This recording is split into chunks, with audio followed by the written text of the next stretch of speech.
यांनाही प्रतिष्ठा आणि यांनाही मानाचे भुकेले ते. अहो महाराज शब्द तुम्ही लावून घेतला म्हणजेच तुम्ही अहंकारी आहात. लक्षात घ्या मी काय म्हणलं, मोजून वाक्य टाकतोय. अरे ज्यांनी संसार जरी त्यागला, सगळं काही त्यागलं असेल, महाराज शब्द तुम्ही लावून घेतला ना. मी जी देखील शब्द लावून घेत नाही, रामेश्वर जी नो म्हणा. रामेश्वर कशाला मोठे पण टाकता, काही गरज नाही. कधी अहंकार कुठल्या रूपात येईल याचा नेम नाही शब्दांमुळे देखील. स्वतः स्वामी रामतीर्थ अमेरिकेला गेले. इंग्रजी चांगलं होतं. स्वामी रामतीर्थांचं जपान अमेरिका गाजवली विवेकानंदानंतर. आणि त्यांच्या हुशारीसाठी अमेरिकेच्या 18 युनिव्हर्सिटीजनी 18 युनिव्हर्सिटी एक ठराव घेतला की एक सन्मानपत्र यांना द्यायचं, स्वामी रामतीर्थांना मानपत्र द्यायचं. आणि सगळ्यांचा पत्र घेऊन की 18 युनिव्हर्सिटी अमेरिकेची तुम्हाला सन्मान देऊ इच्छितात, मानपत्र देऊ इच्छितात. त्यांनी सांगितलं, अगोदर 2 कलंक माझ्या जीवनात लागलेले आहेत, तिसरा कशाला कलंक लावता. ते परेशान झाले लोक. What you sed, black spot माझ्या जीवनात 2 लागलेले आहेत. त्यांनी सांगितलं. तिसरं का लावता म्हणे. कोणते 2? एक तर स्वामी रामतीर्थ लोक म्हणायला लागले. कारण स्वामी देखील एक ब्लॅक स्पॉट आहे म्हणाले ते. स्वामीजी मला म्हणायला लागले, हा देखील मला काळा डाग लागला. आणि दुसरा एमए शिकलेले होते, तोही काळा डागच. कधीही सांगतात स्वामी रामतीर्थ एमए, ये एमए है, तोही डाग लागला. आता तिसरा डाग कशाला लावता. नमस्कार. याला म्हणतात साधू. सगळं सोडलं पण महाराज शब्द सोडलं. गुरुपद त्यागलं. फार अवघड आहे. भाव संपले का आतमधला हा सूक्ष्म अहंकार तेवत असतो. यांच्याकडे शिष्य नका आणू, ते 5 मिनिटही राहणार नाहीत. 5 मिनिटं राहणार नाहीत तुमच्या घरी. मी पाहिलं एक चांगले मोठे महाराज मला बोलवलं होतं. कुठे काय सांगत नाही. मी अध्यक्ष होतो. 18 प्रांताचे वेद प्रतिष्ठानचे 4 पंडित आले होते. शंकराचार्यांचे एक होते, एक बेंगलोर विद्यापीठाचे होते, एक आचार्य सुमन होते. उत्तर हिंदुस्थानमधून आलेले सगळे ते परीक्षक घ्यायला. आणि अध्यक्ष मी होतो. माझं भाषण झालं. त्या महाराजांशी बोलताना मी पाहिलं, त्यांनी हळूच खुणवलं, ते जे एक श्रीमंत व्यक्ती आहेत ना, त्यांना शिष्य होण्यासाठी सांगा. मी ते वाक्य ऐकलं. अरे बाप रे. आणि त्यांच्या मागे 2 शिष्य लागले आणि करूनच सोडलं त्यांना शिष्य. सूक्ष्म अहंकार. मी गुरु आणि तुम्ही शिष्य, हा भाव देखील एक सूक्ष्म अहंकार निर्माण करतो. म्हणून आपण सगळं सोडलंय. महाराज नाही, गुरु नाही, ड्रेस नाही, गंध नाही, माळ नाही, काही नाही. तुम्ही पळाले, मी घरी जातो. आपलं मठही नाही, मंदिरही नाही. योगधामचं अध्यक्षपदही मला सोडायचं आहे. ऑर्डर आहे आपल्या हिज आयनेसचा. कशाला पाहिजेत पद. पाहिजे होता, एक काळ होता, आता गरज नाही.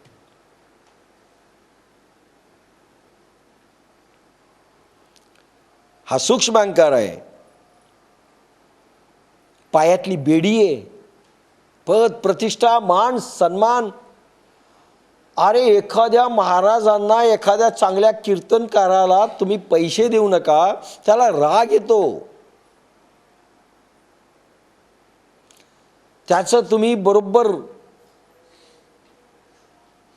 घरी आल्यानंतर स्वागत नका करू. त्याला एक समजा साधी सतरंजी टाकली मळकी, राग येतो त्याला. उंच आसन पाहिजे. आपल्यासारखं थोडी आहे कुठेही बसा. अवघडे. सूक्ष्म अहंकार वाटतं तेवढं सोपं नाही.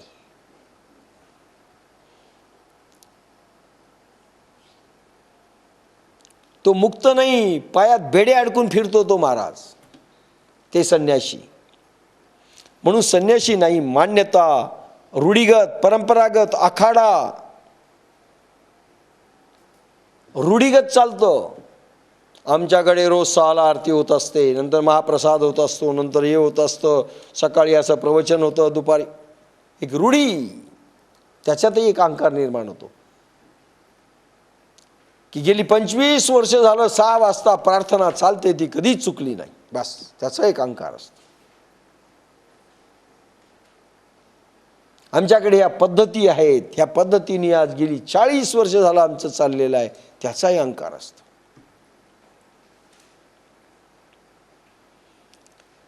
मान्यता, रूढी, परंपरा, आखाडा. आमच्याकडे प्रत्येक शिष्याने असा गंध लावावा, म्हणून मी गंधच वर्ज्य केले. आता कोणी बळजबरी लावून येतं ती गोष्ट वेगळी. आळंदीला ते असं कशा करता लावून घेता? आपण भक्त कोणाला दाखवायचं आहे तुम्हाला? देवाला माहीत आहे तुम्ही खरं काय.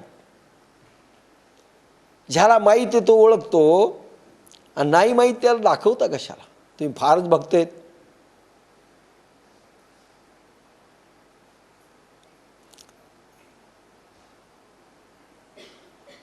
लोक पाया पडतात, आखाडे त्यांचे, बरे वाटते, सूक्ष्म अहंकार पुष्ट होतो. समजा एखाद्या महाराजांच्या लोक पायाच नाही पडले, तो थांबणारच नाही. काय मूर्ख माणसं आहे तिथे, रग्गेल सगळे आणले.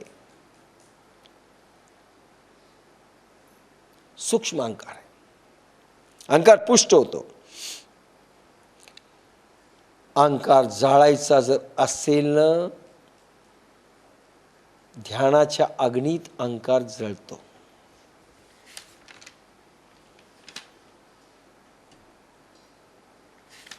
भस्म होतो. जुन्या अहंकाराबरोबर नवीन अहंकार सुरू होतो. अहंकार स्वतःला मालक मानतो. मी मालक आहे, मी या घराचा मालक, मी या बायकोचा मालक, मी या पोराचा मालक, मी या वस्तूचा मालक, मी या गाईचा मालक, मी जनावराचा मालक, मी इतक्या इस्टेटीचा मालक. आणि त्याच्यातूनही काही नवीन अहंकार जन्म घेतात.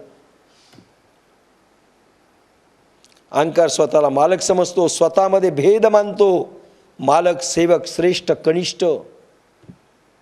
हा माझा नौकर आहे, ही माझी बायको आहे, म्हणजे तू दाखवत असतो गुलाम आहे, गुलाम.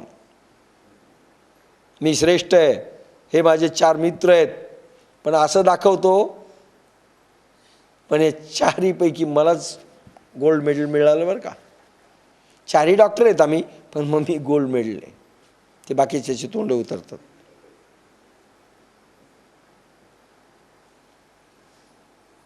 श्रेष्ठ, कनिष्ठ, मालक, सेवक, पापी, पुण्यात्मा, चांगला, वाईट.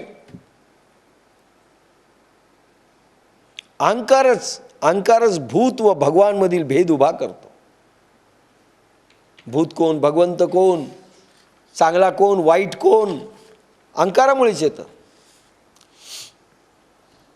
बुरा जो देखन चला कबीर, बुरा न मिलिया कोय. कबीरदासजी म्हणतात, एकदा मी निघालो, वाईट माणसं कोण कोण आहेत. पूर्ण काशी फिरलो म्हणले, मला कोणी वाईटच दिसलं नाही. जो दिल खोजा अपना, मुझसे बुरा न कोय. मग स्वतःचं अंतःकरण ज्यावेळेस पाहू लागलो अंतःकरणात, तर मला वाटलं माझ्या इतकाच खराब कोणी नाही, सगळं जग चांगलं आहे. बुरा जो देखण चला बुरा न मिलिया कोय, जो दिल खोजा अपना मुझसे बुरा न कोय. जशी आपली दृष्टी तशी माणसं दिसतात.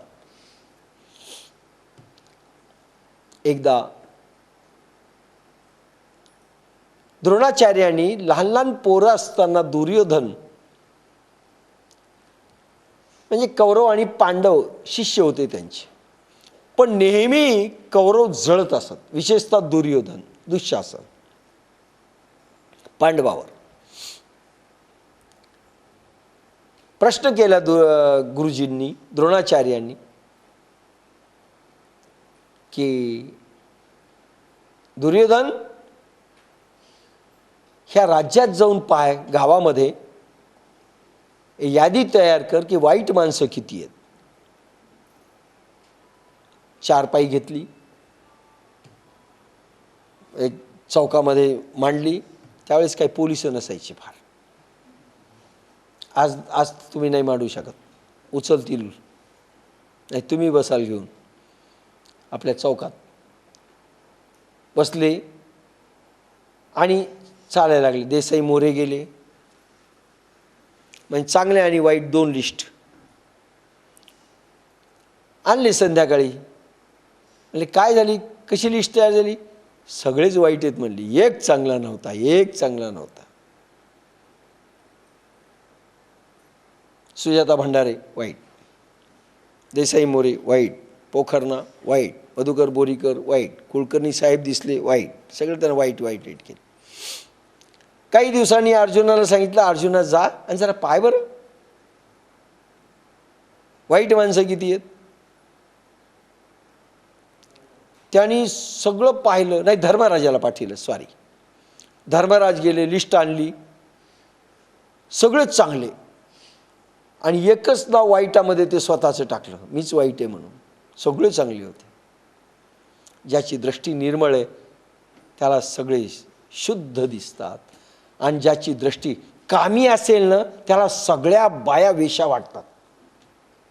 लक्षात घ्या, सेक्सी जर एखादा पुरुष असेल ज्याच्या नजरेमध्ये सेक्स आहे त्याला सगळ्या बायाच वाईट वाटतात, स्वतःची वाईट वाटते. बोल्ड स्टेटमेंट देतोय. स्वतःच्या नजरेत जर सेक्स असेल, आपण कामी असोत, केव्हाही काम भावना जर उफाळून येत असेल तर हा संशयी असतो. पहिली गोष्ट, पहिला संशय कोण दाखवावा, तर बायकोच असते. तो कोणाकडे पाहून का हसली सांग, अरे बापरे, आणि माझ्याकडे पाहून तर हसत नाही, आता हे रग्गेल याच्या पुढे काय हसावं. नेहमी सापासारखा जर फॉ फॉ फॉ करत असेल आणि माझ्याशी तू हसली नाही आणि ते त्याच्याशी हसलीस, नक्की तू कुठंतरी फसली. सेक्स असतात त्याला स्वतःची बायको देखील कामी वाटते, सेक्सी वाटते, आणि दुसऱ्याच्या बायाकडे वाईट नजरेने तो पाहतो, कारण ह्याही बहुतेक आपल्यासाठी ठेवल्यात ईश्वराने.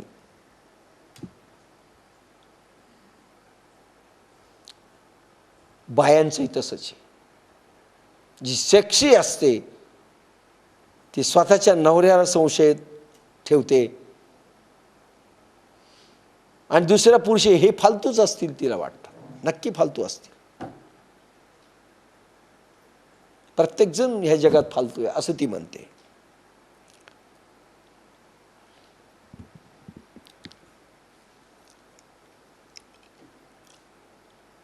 हां, कशावर निघालं होतं. आपण वाईट असलो की तो चष्मा आपण सगळ्यांना लावतो. मी रग्गेल असेल, मला सांगितलं सगळेजण नम्र आहे तिथं, हट, तर मला वाटतं तुमच्या पुढे कोणी काही बोलत नाही, कारण आपण रग्गेल आहेत. लोक कसे चांगले असतील. आपण कृपण असू तो कोणी उदारच वाटत नाही. आपल्याला येत नाही, दुसऱ्याला येत नाही. अशी एक भावना असते. व चांगल्याची स्तुती वाईटाची तो निंदा अहंकारी सुरू करतो. हा भेद निर्माण करतो. चांगल्या लोकांची स्तुती करतो. देसाई मोरे संघई साहेब आहेत ना, चांगले आहेत. आणि आपल्या जे आड येतात, अहो जयप्रकाश भंडारी, तुम्हाला माहीत नाही साहेब, तुमच्या समोर चांगले वागतात, नंतर आम्हाला माहिती. निंदा आणि स्तुती करणारे अहंकारी असतात. सहजगत्या काही काम अलाउट करायचं त्यावेळेस केली तर त्याला हरकत नाही, पण नेहमी निंदा आणि स्तुती चालत असेल without any cause or reason, हा एखाद्या कामाला तो योग्य की अयोग्य त्यावेळेस ठीक आहे निंदा आणि स्तुती. त्याला निंदा आणि स्तुती म्हणत नाही, त्याला असेसमेंट म्हणतात. पण नेहमी निंदा सुरू करतील, हे ज्ञानेश्वरीला जाणार आहे, काय सांगावे. मी सगळे हॉटेलमध्ये पाहिले होते.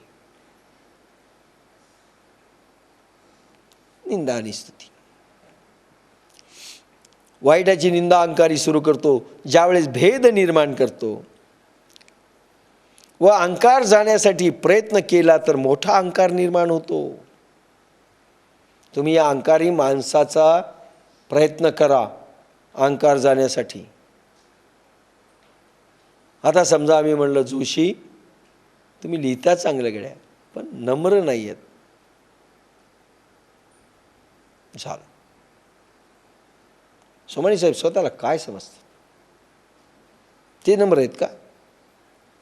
मोठा अहंकार निर्माण होतो. छोटा जर असेल ना, एक समजा 30 व्होल्ट 40 व्होल्टचा बल्ब असेल तर तो 60 व्होल्ट होऊन बसतो, 100 व्होल्ट होऊन बसतो. अहंकार कोणाचा काढायचा प्रयत्न केला, अहो साहेब तुम्ही जरा नम्र व्हा. अच्छा नम्र हो, बरं दाखवतो उद्या. अहंकाराचं व्होल्टेज वाढतं. म्हणून तुकारामांनी फार मस्त सांगितलं. तुका म्हणे